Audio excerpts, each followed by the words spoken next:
Selamat pagi anak-anak. Bertemu lagi bersama Ibu Guru di pembelajaran hari ini. Bagaimana kabar kalian semua? Semoga kalian tetap sehat dan semangat untuk pembelajaran kita hari ini ya. Namun sebelum kita mulai, ada baiknya kita awali dengan berdoa. Siapkan hati dan pikiranmu, mari kita berdoa. Berdoa dimulai. Berdoa selesai. Hari ini kita akan belajar tentang ilmu pengetahuan alam, tema 2, subtema 1, pembelajaran 1 tentang sistem pernapasan pada hewan. Kita akan mempelajari beberapa seperti alat dan sistem pernapasan pada cacing tanah, alat dan sistem pernapasan pada serangga, alat dan sistem pernapasan pada ikan, alat dan sistem pernapasan pada hewan amfibi, alat dan sistem pernapasan pada reptil, alat dan sistem pernapasan pada burung, dan yang terakhir adalah alat dan sistem pernapasan pada mamalia. Mari kita mempelajari satu persatu. Yang pertama, alat dan sistem pernapasan pada cacing tanah. Cacing bernapas melalui permukaan kulit. Kulit cacing selalu basah dan berlendir untuk memudahkan penyerapan oksigen dari udara. Cacing menyukai tempat lembab, itu sebabnya kulit cacing selalu basah dan berlendir. Perhatikan gambar berikut. Permukaan kulit cacing yang sangat tipis membuatnya memudahkan oksigen masuk ke tubuh cacing karena terdapat pembuluh udara di bawah permukaan kulit langsung. Nah, saat udara masuk melalui kulit, oksigen diikat oleh darah. Pada darah cacing terkandung hemoglobin sehingga mampu mengikat oksigen. Oksigen yang diikat oleh hemoglobin lalu diedarkan ke seluruh tubuh. Zat sisa pembakaran berupa karbon dioksida dan uap air dikeluarkan dari tubuh juga melalui permukaan kulit. Kemudian, alat dan sistem pernapasan pada serangga atau insekta. Nah, berupa trakea, di mana terdapat sistem tabung yang memiliki banyak percabangan di dalam tubuh. Percabangan trakea ini disebut juga dengan trakeola. Trakea mengedarkan oksigen langsung ke semua sel tubuh dan organ serta menyerap karbon dioksida dari semua sel tubuh untuk dibuang. Oke, perhatikan alur pernapasan pada serangga berikut. Udara memasuki trakea melalui pori-pori kecil di permukaan tubuh serangga yang disebut spirakel. Selanjutnya, udara beredar melalui pembuluh udara kecil. Sel-sel tubuh mengambil oksigen langsung dari pembuluh udara kecil yang tadi. Kemudian, karbon dioksida dari sel akan mengalir ke trakeola lalu dibuang melalui lubang spirakel. Berikutnya, alat dan sistem pernapasan pada ikan atau Pisces. Ikan bernapas dengan organ khusus mirip saringan yang disebut insang. Mungkin murid-murid sudah sering melihat ini, di mana bentuk dari insang ini seperti lembaran tipis berwarna merah muda dan selalu lembab. Nah, insang terdapat tepat di belakang rongga mulut pada kedua sisi kepala ikan. Biasanya insang dilindungi oleh selaput atau rangka yang disebut tutup insang atau operculum. Di balik tutup insang ini terdapat 4 deret insangnya yang saling tumpang tindih. Kemudian di dalam insang terdapat pembuluh darah halus.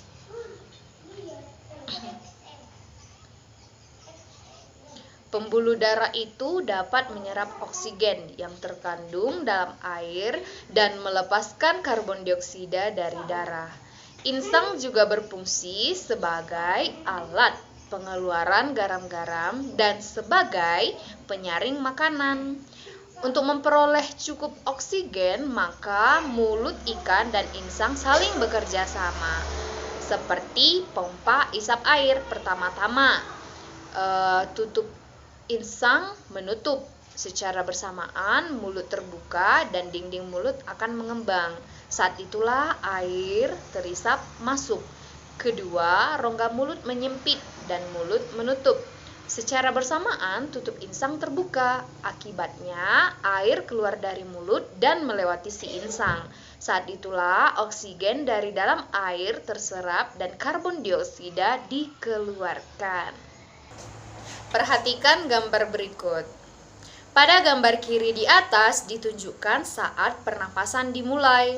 Mulut ikan akan terbuka dan rongga mulut mengembang untuk mengisap air. Kemudian gambar anak panah biru menunjukkan aliran air masuk ke dalam rongga mulut.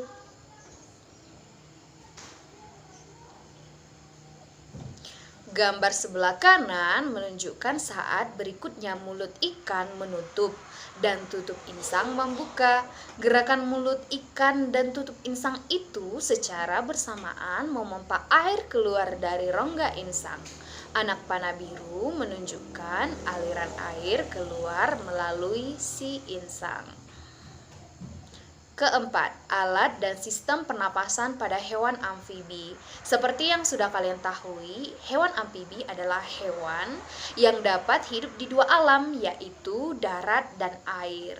Saat masih berupa kecebong, misalnya pada katak, akan hidup di dalam air dan bernapas menggunakan insang. Insang kecebong terletak di luar tubuhnya dan tetap terdiri atas lembaran-lembaran kulit halus yang mengandung kapiler darah. Setelah berumur 9 hari, kecebong bernapas menggunakan insang dalam. Insang dalam akan menyusut seiring mulai berfungsinya paru-paru dan katak muda pun tumbuh menjadi katak dewasa. Dan katak dewasa tersebut akan bernapas menggunakan dua organ, yaitu paru-paru dan permukaan kulit. Di dalam paru-paru terdapat banyak gelembung udara yang sangat kecil, berselapu, dan penuh dengan kapiler darah. Di dalam gelembung udara, oksigen diserap dan karbon dioksida dikeluarkan. Selain dengan paru-paru, katak juga bernapas melalui kulit. Permukaan kulit katak selalu basah untuk memudahkan penyerapan oksigen dari udara. Selanjutnya, alat dan sistem pernapasan pada reptil.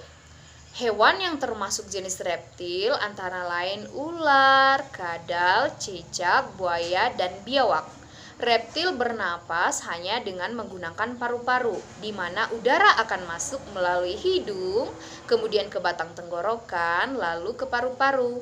Paru-paru reptil terletak dalam rongga dada dan dilindungi oleh tulang rusuk. Paru-paru reptil sederhana dengan beberapa lipatan dinding dan memperbesar permukaan paru-paru. Namun paru-paru kadal dan buaya lebih kompleks dengan beberapa belahan dan bertekstur seperti spons. Pada reptil yang sering berkubang di air, misalnya buaya, lubang hidungnya terdapat katup yang dapat tertutup saat menyelam. Dengan begitu, air tidak akan bisa masuk ke dalam paru-paru. Selanjutnya, alat dan sistem pernapasan pada burung. Burung bernapas dengan sepasang paru-paru. Paru-parunya terletak pada rongga dada. Udara yang mengandung oksigen akan masuk melalui lubang hidung yang terdapat pada pangkal paru sebelah atas. Kemudian masuk ke pembuluh udara yang disebut trakea. Dari trakea, sebagian udara akan masuk ke dalam paru-paru dan sebagian lagi masuk ke kantong udara. Burung menghirup udara sebanyak-banyaknya saat sedang bertengger atau tidak terbang. Sebaliknya, saat terbang, burung tidak menghirup udara sama sekali. udara dihembuskan dari kantong udara ke paru-paru. Nah, kantong udara ini berfungsi untuk menyimpan udara. Saat tidak terbang, burung menghirup udara sebanyak-banyaknya, kemudian disimpan di kantong udara. Nah, saat terbang, burung tidak menghirup udara, melainkan mengambil dari kantong udara yang tadi. Kantong udara ini menjadi cadangan udara bagi burung untuk saat terbang untuk memasok ke paru-paru. Dan biasanya ini bisa mencegah hilangnya panas tubuh yang terlalu besar dan memperkeras suara dari si burung tersebut. Yang terakhir, alat dan sistem pernapasan pada mamalia. Mamalia adalah jenis hewan yang menyusui anaknya. Terdiri atas dua jenis, yang pertama mamalia air dan mamalia darat. Mamalia darat contohnya kambing, sapi, kerbau, dan kuda. Sedangkan mamalia air yaitu paus, duyung, dan lumba-lumba. Perhatikan gambar berikut. Dari gambar kalian sudah bisa menentukan ada berapa alat pernapasan pada mamalia yang ada di darat. Oke, ada hidung, ada pangkal tenggorokan, batang tenggorokan, dan paru-paru. Sedangkan pada mamalia yang hidup di air sama saja dengan mamalia yang hidup di darat. Hanya saja perbedaannya terletak pada bagian hidung, di mana pada hidung mamalia air terdapat katup, sehingga saat mamalia tersebut menyelam, katup akan menutup. Sebaliknya, saat mamalia tersebut muncul ke permukaan air, katup terbuka. Saat itulah mamalia air tersebut akan menghirup oksigen serta mengeluarkan karbon dioksida dan uap air. Sekian pembelajaran kita hari ini. Semoga anak-anak bisa memahami bagaimana sistem pernapasan pada hewan dan apa saja organ yang termasuk pada sistem pernapasan hewan tersebut. Terima kasih dan sampai jumpa. Bye.